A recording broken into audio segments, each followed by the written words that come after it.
Improve Sales Lesson 3. Why should clients buy your product?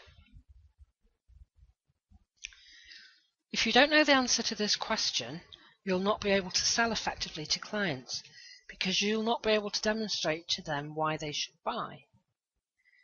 In order to analyze how to sell products and how to increase sales, you must absolutely know your product inside out. What its features and benefits are, how it compares to competitors' products, the service clients can expect from your company, the after-sales service, the warranty, what if something goes wrong, who else is in the market, how much is their product, is it exactly comparable?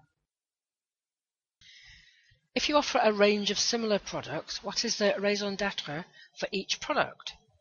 If there is not a distinct reason for each product to be in the range, perhaps you should reduce the range. You should be able to discuss the client's needs and then say to them, this is the one for you because. Consider and list your company or product unique selling points. These are the things you might say to a client to persuade them to buy from you. There should be at least 10, maybe more. It's important to get this right because it will be the building block for your sales presentation. So please spend some time on it, maybe discuss it with colleagues. Then consider a prospective client and review your list in terms of what each point means to the client. How does the unique selling point relate to their buying decision? For example, if you've listed as a unique selling point that your product is cheaper than the competition, this translates for them as value. Are they looking for the cheapest or best value? Sometimes, depending on the client, you may have to look at it from their point of view to make a good pitch and convince them this is the product they need. Walk a mile in their shoes. Consider their situation and why this is the right product for them. What can your product help them achieve? What do they want to buy? Think of it as a buying point, not a selling point. Another way of thinking about the same thing is to consider features and benefits of the product. Salespeople often describe features to clients, but it may not be immediately obvious to clients what value that feature is to them. For example, you're looking to select a tablet to take on holiday with you to enable you to upload books, music and film, and view and respond to emails. The salesperson says that the features are SIM card port, earphone and microphone, data and power jack, and micro SD card. And that communication is Wi-Fi, Bluetooth, and 3GW WAN. This doesn't necessarily mean you know if you can do the things you want. You need them to say, there is a SIM card port, which means that you can insert a mobile phone SIM card and make and receive calls and connect to the mobile providers 3 and 4G.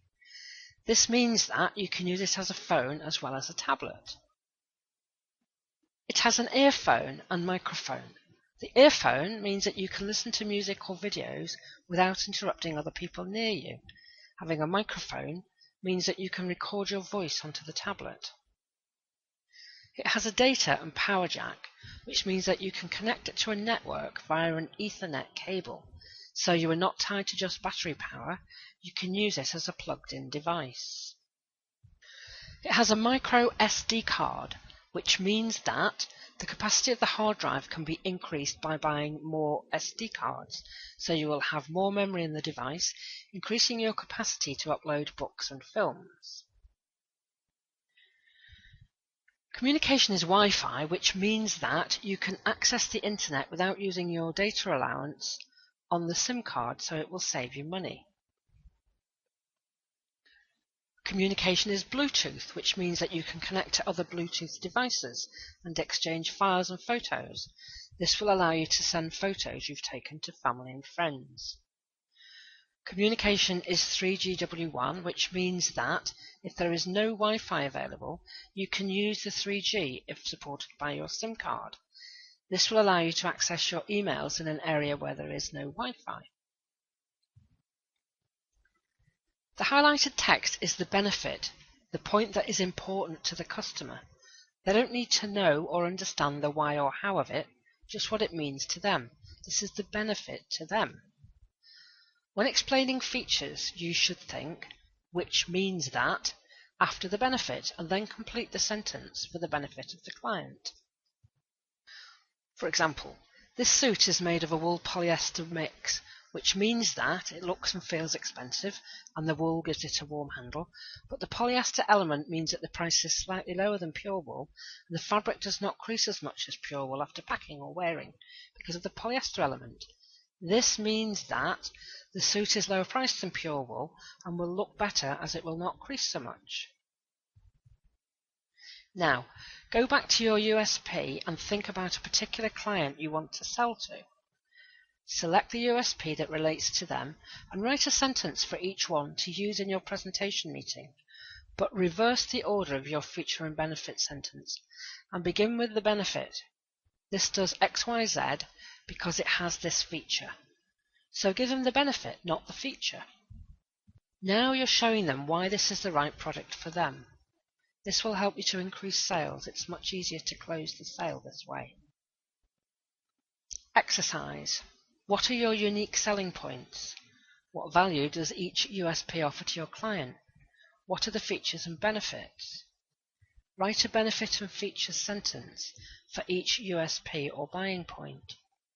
Review the benefits for a chosen client.